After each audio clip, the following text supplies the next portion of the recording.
Hey everyone, welcome back to the channel. Today we're talking about one of the most critical safety topics in electrical work, grounding and bonding. If you're not grounding and bonding your system properly, you're putting lives and property at risk. Let's break down the key concepts and common mistakes to avoid. This video is brought to you by Positive Electricians, your go-to experts for electrical installations, repairs, and EV charger setups. Visit positiveelectricians.com for more info. First, let's define grounding and bonding. These two terms are often used interchangeably, but they refer to different processes. Grounding connects your electrical system to the earth, creating a path for fault currents to flow safely into the ground. Bonding, on the other hand, ensures that all conductive parts of your system are electrically connected to each other, so there's no potential difference between them. NEC Article 250 covers everything you need to know about grounding and bonding. Some of the most important sections include 250.4 General Requirements for Grounding, 250.50 Grounding Electrode System Requirements, 250.66 Grounding Conductors and their sizes. One of the most common mistakes I see is improper grounding of the electrical panel.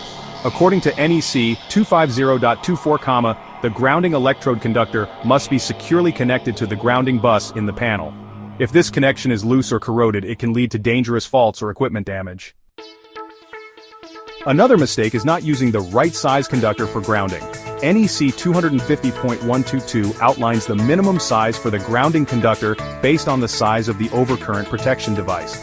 For example, if you're using a 100 amp breaker, the grounding conductor must be at least number 8 copper or number 6 aluminum.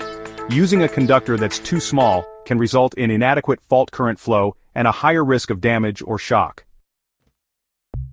Now let's talk about grounding electrodes. Every system needs a grounding electrode system, which can include things like ground rods, metal water pipes, or ground plates. NEC 250.50 requires that a minimum of one grounding electrode be used, and it's important that the connection between the grounding electrode and the grounding conductor is secure.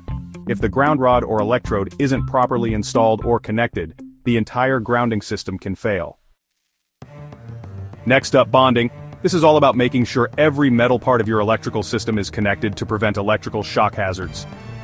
NEC 250.4 says that metal piping, enclosures, and even equipment frames should be bonded to the panel grounding bus. This ensures that in the event of a fault, any metal parts will carry the fault current safely to the ground, preventing shock hazards. One key thing to remember is that bonding should always be done with solid copper or other approved bonding conductors. Using things like steel wire or aluminum for bonding can result in poor connections and increased risk of failure. Proper grounding and bonding are critical to electrical safety. By following NEC Article 250, you can avoid common mistakes and ensure your systems are up to code. If you found this video helpful, don't forget to like, subscribe, and hit that bell icon for more electrical tips and NEC breakdowns. Got questions about grounding or bonding? Drop them in the comments below. Thanks for watching, and stay safe out there. Need professional electrical services? Contact Positive Electricians at positiveelectricians.com or call us at 844-411-0240. We're here to power up your home and business. Thank you.